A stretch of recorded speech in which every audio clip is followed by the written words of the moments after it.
Hey there, Metalheads, Flying V here, and today I'm going to show you guys how to disassemble and reassemble a Model 2 Sega Genesis. To start, you want to remove any controllers or cables that may be plugged in to your Sega Genesis Model 2 system. This will apply to any other video game console you may wish to disassemble as well. Next, you want to flip the console over and go to the 4 screws screwed into the bottom of the system. The screws are this size. They are all the same size, so you don't need to worry about mixing them up. Simply take a number 2 or medium-sized Phillips head screwdriver and remove the screws. Once the screws are out, you simply flip the console over and the lid will lift up just like that. Before we deal with this, we're going to put this off to the side and deal with the lid. To start, if you go to the bottom, you'll find 3 screws holding the cartridge bay in place. You could remove this if you want to. The screws are the same size as the ones that hold the lid in place. Take the same screwdriver and remove the 3. I'm not going to show that in this video, but it is very simple. Just remove the 3 screws, the cartridge bay will then come out, and then you line it up with the respective holes and screw them back in. Then if you want to remove the lens for the LED, you simply pull on it like that and it will come right out. To put it back in, you simply, or you want to line the holes up with the 2 tabs on top, and then the LED will be and the LED lens will be snapped into place. If you wish to remove the buttons, you simply pinch on the tabs here, and the buttons come right out. The reset button, this may take a couple of tries, but you want to press on the tabs there like that, and pull, push on the stem a good amount. You can take your screwdriver and push on the stem there, and you can pull the button out like that. And then if you want to put them back in, you simply put them back in like that with the letters facing right side up. So, now you know how to disassemble and reassemble the lid. Let's get to the bottom.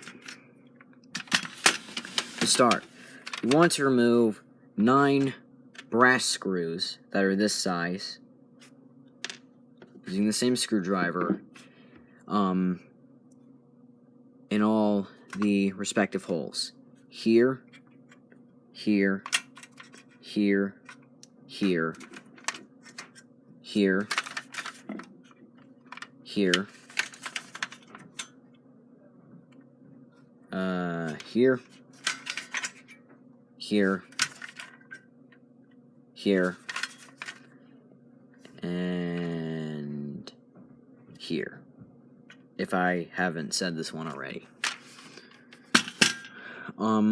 Before completely removing the board, you want to remove these 2 screws that are screwed into the sides of the cartridge slot.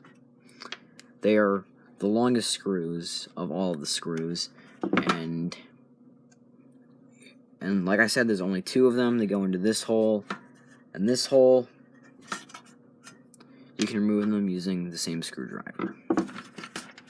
So, once those screws are out, you can simply lift the top RF shield off, and then you can completely remove the board from the bottom part of the case. There is your board. If you wish, you can remove it from the bottom RF shield. It's completely up to you. Then you're left with the bottom part of a case. Then you might ask, well, how do I put it back together? I will do so right now. To start, you take your bottom RF shield and simply remount it into the bottom part of the case here. And you take your board, simply replace it, and just kind of like try to like insert the controller ports back into their holes in the case here. Once you do that, then the board should go back in pretty easily. Then you take your top RF shield and simply remount it in the former place it was in. Once you do so, then you can take your lid and simply, or actually wait, I missed something. You want to put all of the screws I mentioned back in. Remember, the two long black screws go in these two holes, and the 9 brass screws go in all the respective holes that I mentioned earlier. Then, once that's done, you simply take your lid and replace it on the top of the console. And then put the 4 screws in the bottom that are this size back in. And then your Model 2 Sega Genesis console is fully reassembled. Thank you for watching. I hope you found it helpful. Please let me know in the comments if you found it helpful or not. I'm just trying to sound as professional as possible here, because I want my videos to have, you know, some decent professional grade, because then more people will want to watch the video. So anyways, be sure to leave a like, leave a comment, and subscribe. Share the video if anyone needs help on this topic, and may the force be with you. Mosh hard.